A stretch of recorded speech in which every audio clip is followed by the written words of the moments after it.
but we're getting into these issues.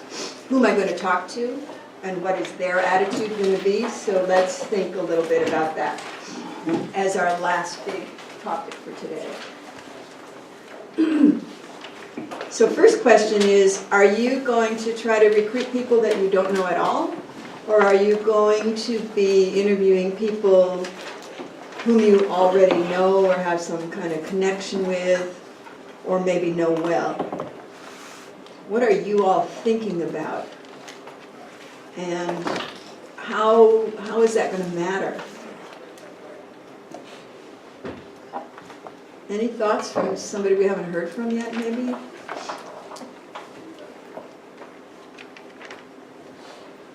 I think even you have a big family around you, but mostly you need to talk to some stranger, and for me, almost always strangers. So you're planning to talk to people who don't know you at all, and you think it's important to do that, you're saying?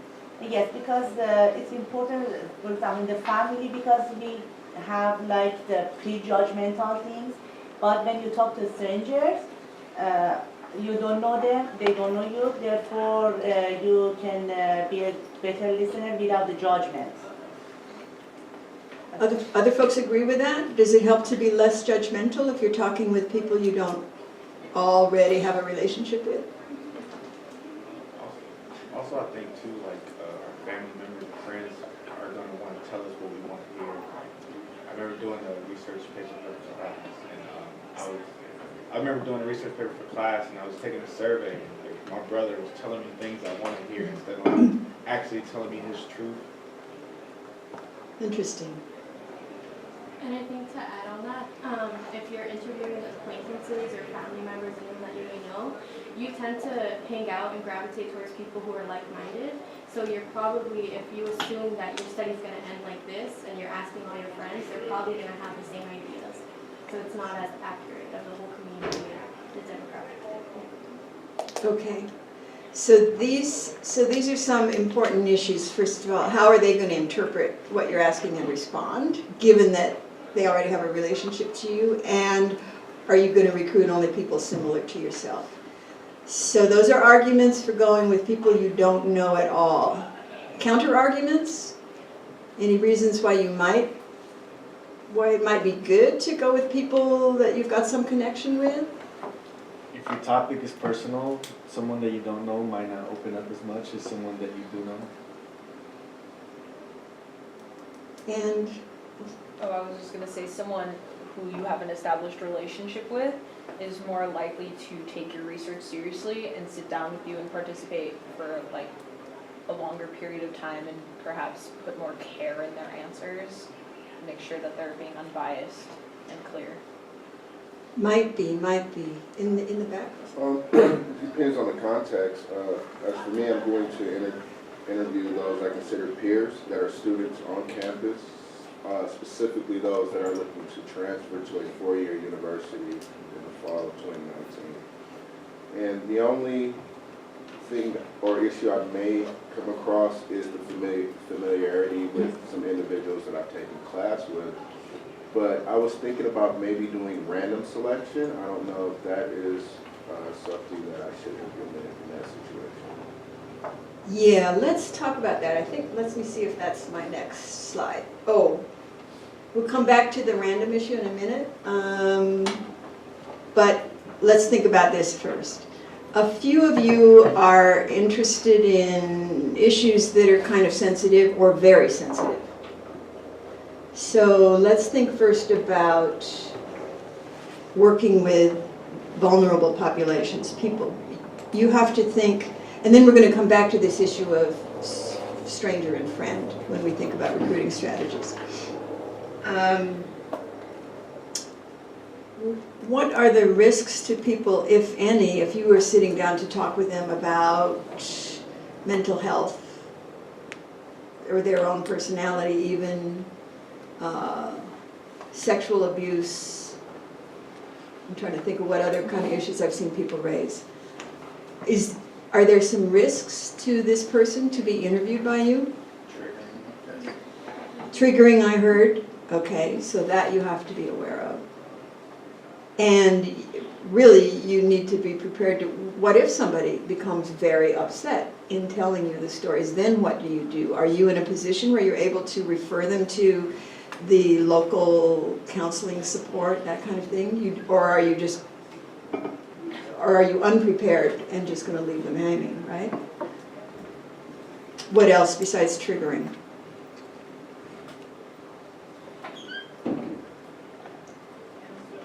I don't know whether researchers are ever at any point like mandated reporters or are at any point put in a position of like they don't know whether they should go to the police about something, but there are issues of that, but then that might overstep confidentiality as well, so there's that middle ground. Right. So I don't know whether, I don't think you are going to actually be going through an institutional review board for this research? No, okay, because this is just a student project. Okay.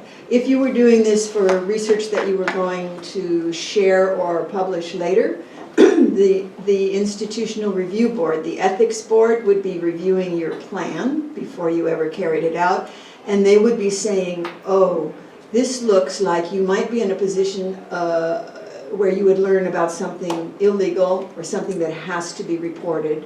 So what's your plan?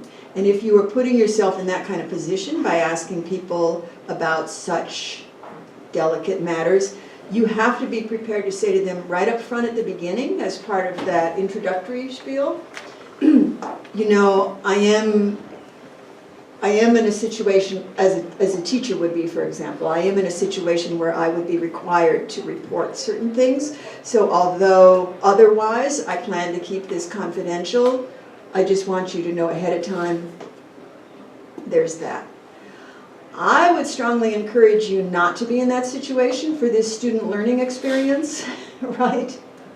There's lots of ways to learn to interview, and you don't necessarily have to get you don't have to go talk to people about criminal activity or other, right? There's other ways to go, right? So for your early experiences, but do think about that. Now you raised confidentiality as well. Even if you're not mandated to report something, nonetheless, if you are interviewing someone about sensitive issues, you are promising to do your best to protect confidentiality. But there are no guarantees in life, right? You have to think about a lot of things. You have to think about, have I got this person's name written down anywhere? Maybe you've got their email address or their phone number, because you have to have contact with them somehow, right? Maybe it's on your computer. What if your computer gets stolen, right? Even if it, so one thing you want to do is try to make sure that in your actual notes and even in the audio recording and the name of the file, that you're not putting anybody's actual name in there. But protecting confidentiality is not always as easy as it sounds. So think about that and think about what you're asking people to share with you. And then they, as well as you, are going to have to weigh the risks versus the benefits, right? So these are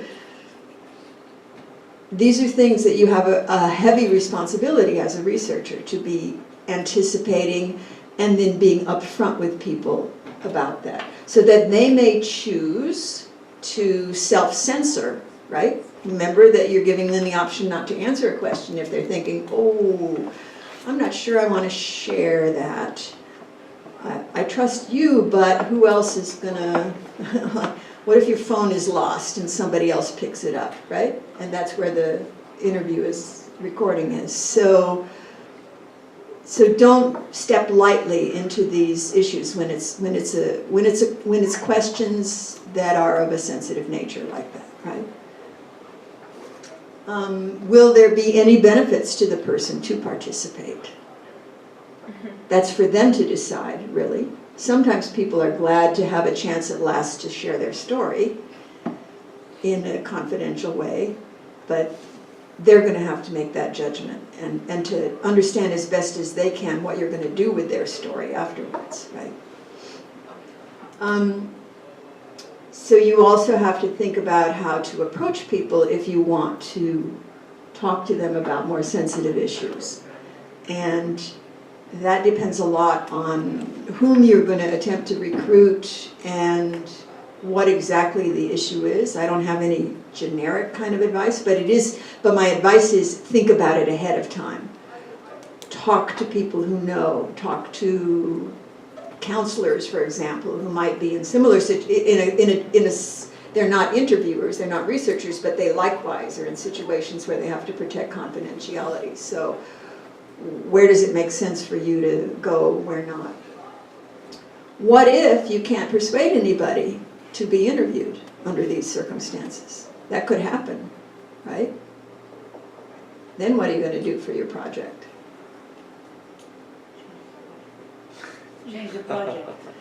Yes, it is always, in this work, you always have to have a plan B, or a plan B and a plan C, right? Because often the plans don't quite work out as you expect. If I can't interview these vulnerable people about their particular experience, what can I do? Maybe, one option sometimes is to talk to people who know, who have not experienced themselves, but who know. For example, interview the counselors instead of the vulnerable people themselves. So they, without divulging information about individual clients, they may be able to talk to you about what are the main issues, in my experience, that have come up with people in this situation, right? So that doesn't address your question about politically sensitive issues so much, but you're going to have to play around with this. So make a little note to yourself at the bottom of your interview questions. Plan B, right? Start thinking about plan B, just in case this doesn't work out. Okay? Other questions about vulnerable groups? Let's think about the question that came up a minute ago. Should I be seeking strangers or not? And should I be trying something like random selection? Well, okay.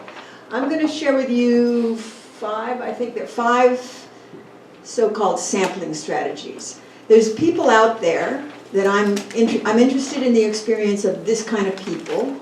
Now, how am I going to look for and find those kind of people and invite just a few of them? 5, right? You're supposed to do 5 interviews, I think, or 6, 5 or 6. Okay. How am I going to find those 6 people? How am I going to look for them? What's my strategy for looking? And here's a number of different options.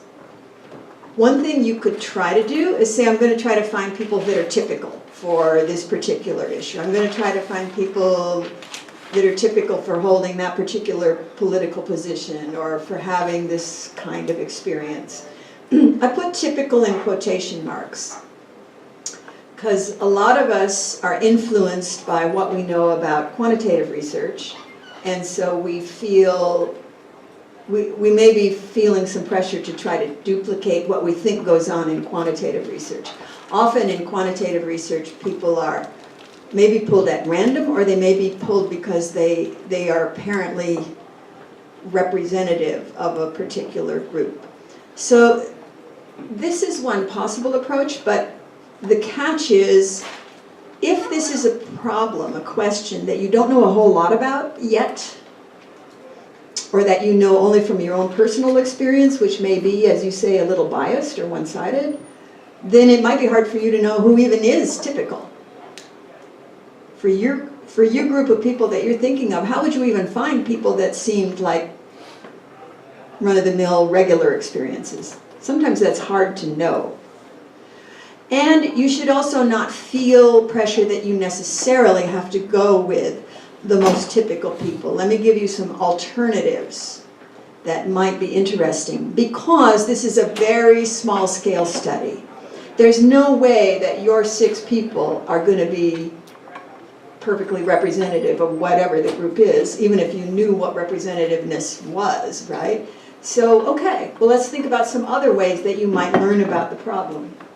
Here's kind of the opposite from typical. It's called maximizing variation.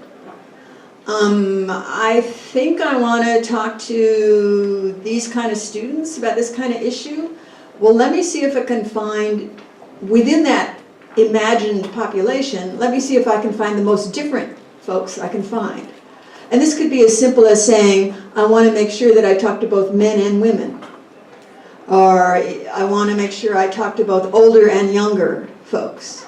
Or I want to make sure that I don't talk just to all Latinos or all white folks, but I mix that up. If that, I'm thinking maybe that would be relevant, let me just try. Let me just, right? Or if I'm interested in community college students, I want to make sure I go to more than one community college. Just, I don't know for sure what the whole population looks like, but I'm going to look for the people that are different from one another, so just so I can get a sense of, are they all saying the same thing nonetheless? Oh, that's interesting. Or are there actually a lot of different experiences out there, and I just want to get a hint that that's going on. Okay? So that's your second possibility. Sometimes people go for what's called extreme or unique cases. Maybe it makes some sense here. So for example, I got little gold stars because maybe you're interested in people who are outstanding. Like in the field of education, sometimes we want to interview the best teachers to find out what they're thinking and how they approach things. Gloria Ladson-Billings, in her book, The Dream Keepers, wanted to interview teachers, and she had about a dozen at most. She wanted to interview teachers who were really the best at working with African American students. And so she asked like community members to nominate whom she should talk to. So there might be a logic for you, depending on your research question, for doing that sort of thing, for looking for best practice, or for the students in the most trouble, you know, at the other end of the spectrum or something. So do you want to do that? Here's something you probably haven't thought of. Essentially, this idea comes from grounded theory, which you may have run across. I'm going to do my first interview. I have a notion. I'm starting with the general notion of the people that I think I need to interview about this issue. But after I've done my first or second interview, I'm like, whoa, now given what I've learned from them, now I realize for the first time, I really should talk to so-and-so. Like, I thought I needed to talk to teachers, and I talked to teacher one, and then I talked to teacher two about this issue, but now I've discovered that say it's about disciplinary issues in a school. Now I've discovered that I really need to understand the perspective of assistant principals, so I gotta see if I can get in there and talk to that person or those people instead, right? So this requires a lot of self-confidence. I don't know for sure who I'm going to try to interview. It might be difficult if you're working in a tight time frame, but it's interesting because you're sort of building your theory as you go about what really matters here and who are the people that are most involved. So I'm referring to it as a step-by-step process.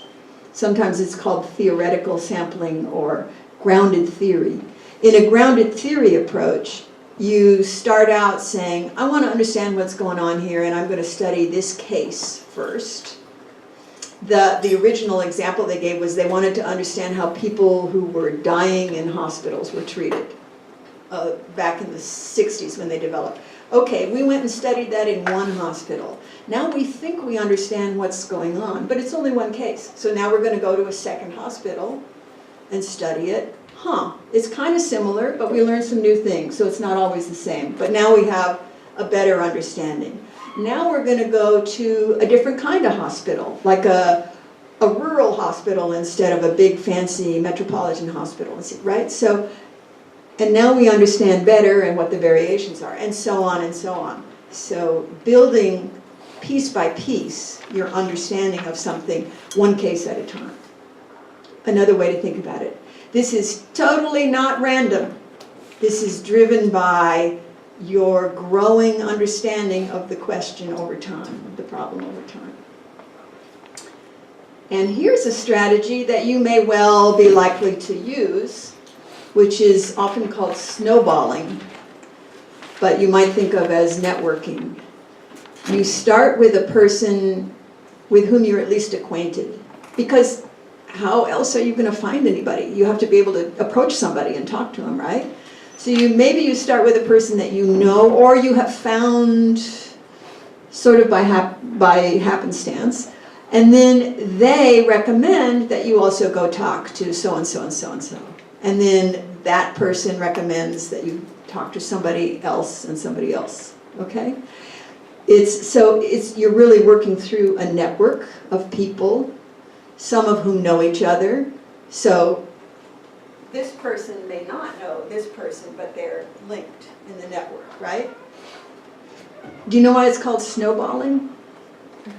In Southern California, it's kind of an interesting question. What the heck does this have to do with snowballs? Builds momentum. Yeah, if you roll a snowball down the hill, it picks up more snow. And so your group of people you're interviewing picks up more and more down. It's kind of a funny metaphor, but networking is probably a better way. Okay, there's some problems with this approach, which you've already alluded to a little bit, because it's just the danger that your colleague mentioned a minute ago. You might be working always with people in the same network, and maybe they're all kind of similar to each other, if they have these links. So it may be biased in that way, and you want to stop and say, what kind of people have I missed because I've been working within a network? I want to go back and say, whoa, am I really doing enough to maximize variation, or am I only looking at a little subgroup within this group? But there's also some advantages to this method. Remember that when you're doing the interviews, you're really interested in being able to get people to talk and to have rapport with them. Well, this may increase your chance of getting people to talk because you've been recommended to them. Oh, you know so-and-so, so now I feel more comfortable. You're not just some random student who showed up who wants to interview me, but so-and-so sent you to me, so maybe I'm going to talk more. Right? So you have to weigh. You see, there's always, y'all are worried about bias, right? And there's always bias. It's your job to figure out what kind of biases are going on in your particular situation. How much can you kind of protect against them, but you're never going to escape all of it, right? So those are 5 different ways to approach. None of them truly random, like when you have because doing random is tough anyway. You'd have to have a big pot full of people's names, or a great big database with all these names in it, and then you would truly draw at random. And how are you even going to get that big database, right, to start out with? Plus, to really, random sampling makes a lot more sense if you were going to be getting data from a lot of people. These 200 people are pretty representative of the 10,000 in the population, fine. But we're not talking about that kind of research. We're talking about not going for breadth and covering the whole population. We're talking about going in depth with just a few people for deeper understanding of a smaller number. So, and 6 people is, however randomly you might have found them, are not going to be representative of that 10,000. It's just too small a number, right? I'll give you a reference at the end from somebody named Mario Small, and the title of his article is great. It's How Many Cases Do I Need? And he really is giving these kind of arguments. He's saying, look, you are not going to have the numbers to worry about randomness, so let's talk instead about some of these different strategies for recruiting people, for looking for people. Okay? And now, how are you going to recruit them?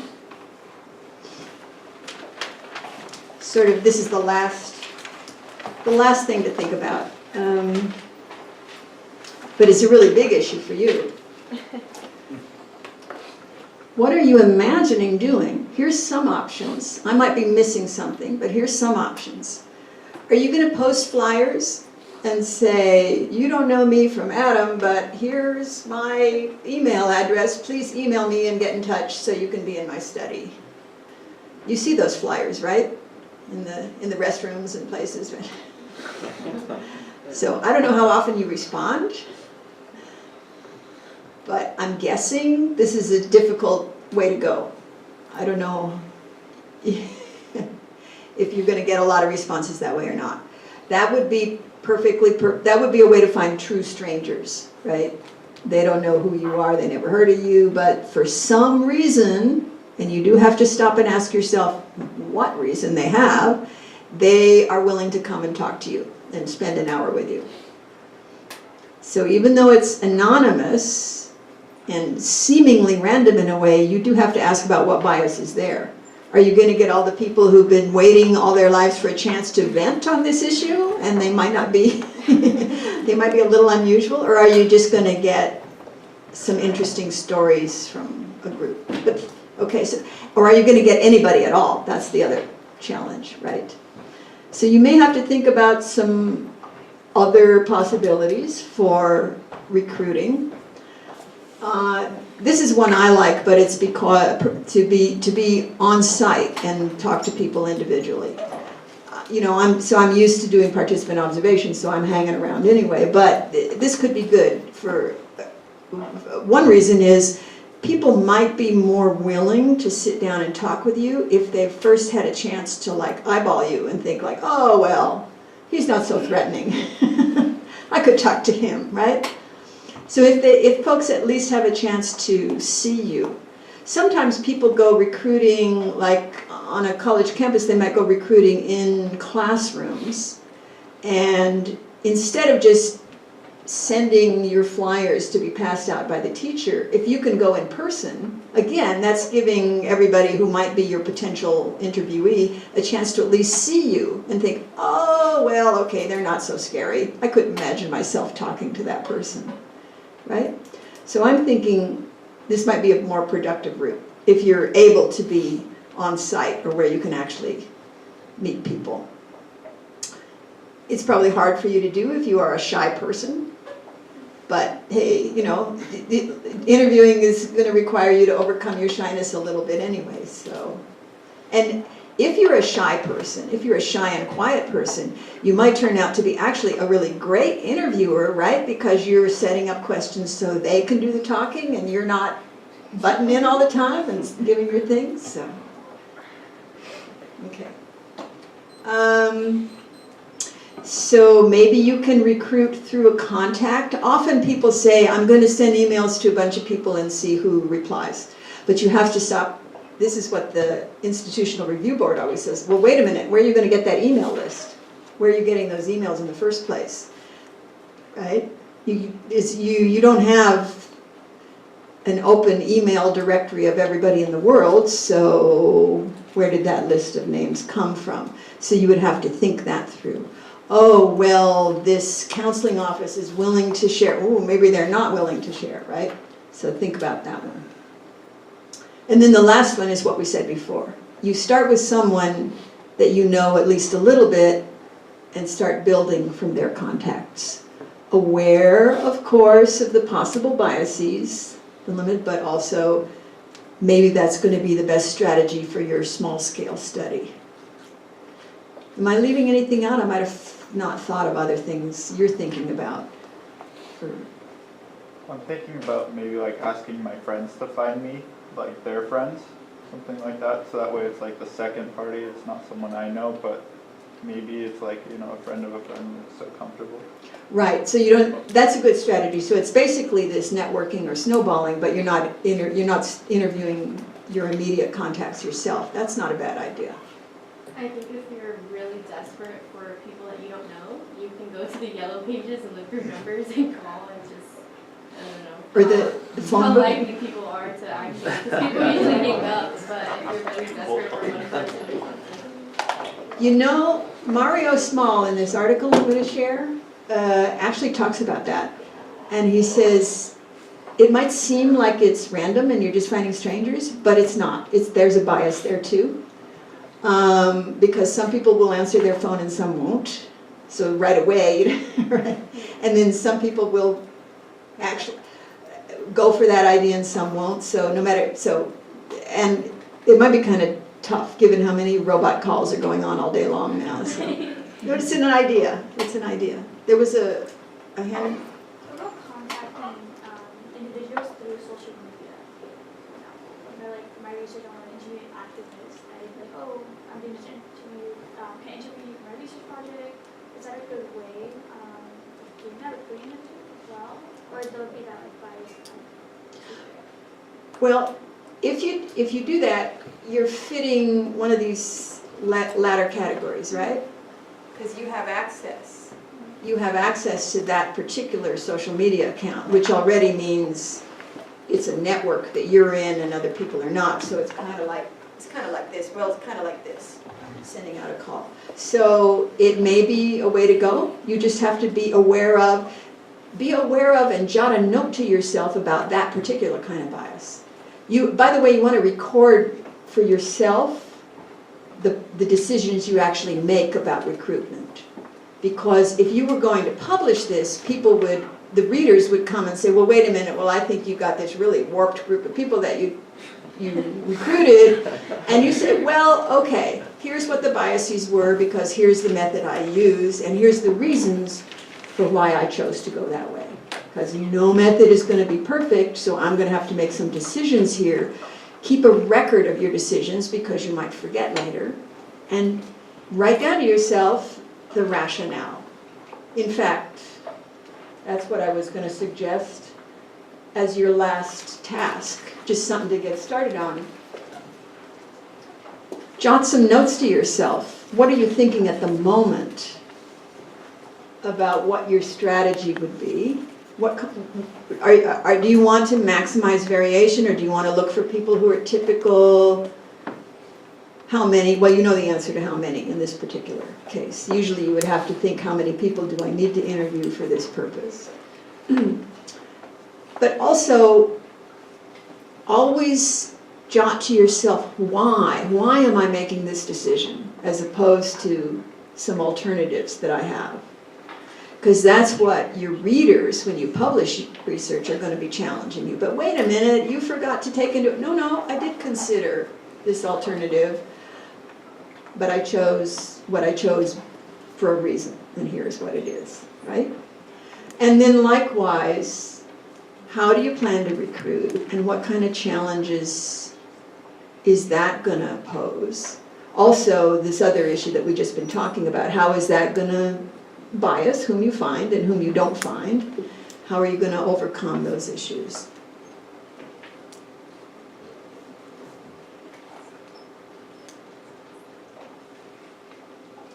Now, all of this, may evolve as your research question evolves.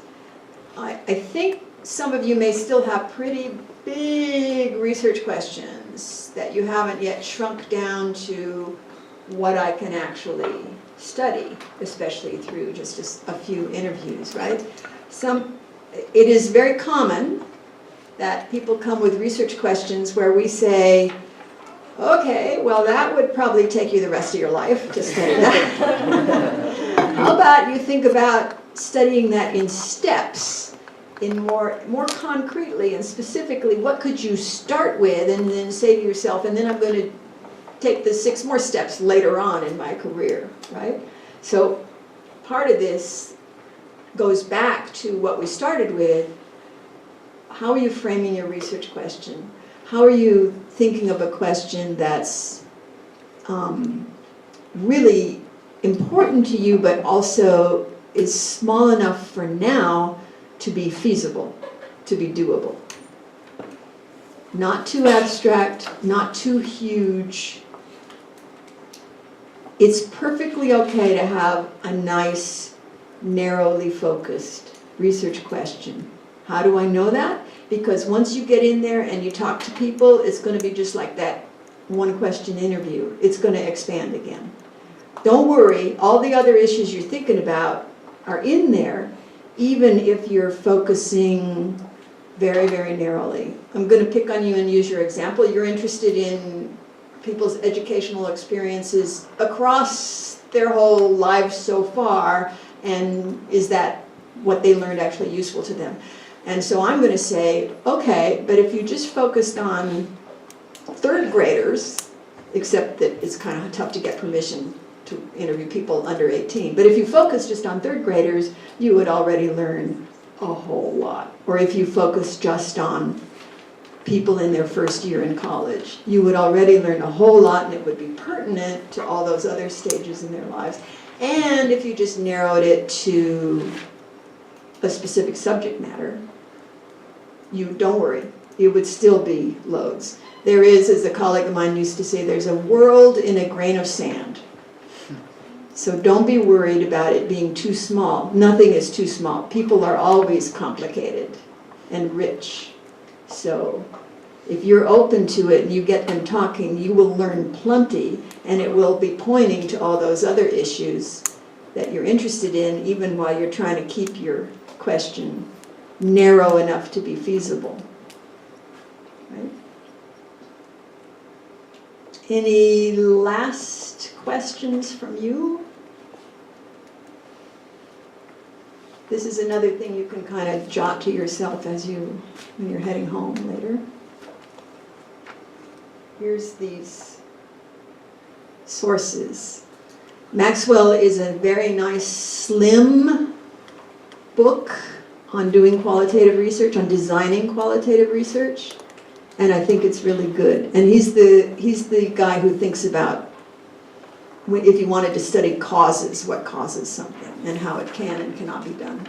And then Small is the one I just mentioned, really help you think about sampling strategies. He goes into a lot of detail with specific examples.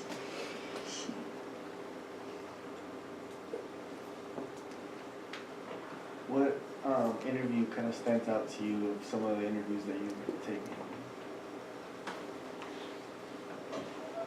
Oh, right off the top of my head, what stands out is, yeah, when we were asked to do a study of middle school girls' experiences across the country of Guinea, we very delicately and carefully asked a question about, first of all, you have to understand that because it was difficult to get schooling, kids might have started school at an older age. So when we said middle schoolers, they were actually from age 14 to 20. We asked some kind of delicate question. I was working with a colleague who was from the local area about relationships with teachers, and once in a while we would hit on a sexual harassment thing. And then that stuck out to us because then we thought, oh, apropos of the mandated reporting and all that with it. So how do we protect confidentiality but share this with like elders in the village that might want to do something about it, right? So that's what comes to mind. Wow. Yeah, no matter what you do, right? You're working with people, then you run into ethical dilemmas, and you got to juggle that. Well, I want to know, what did you guys do? In that particular situation, we were being hosted by, staying at the home of an older man who was a local second grade teacher. And we thought, okay, so he's older, he's been around a long time, he probably has status that he could get together with other senior leaders and figure out what to do. So we don't know what happened afterwards, but we shared it with him. Oh, okay. Not to go through the formal system, Oh. but to have them deal with it locally, right?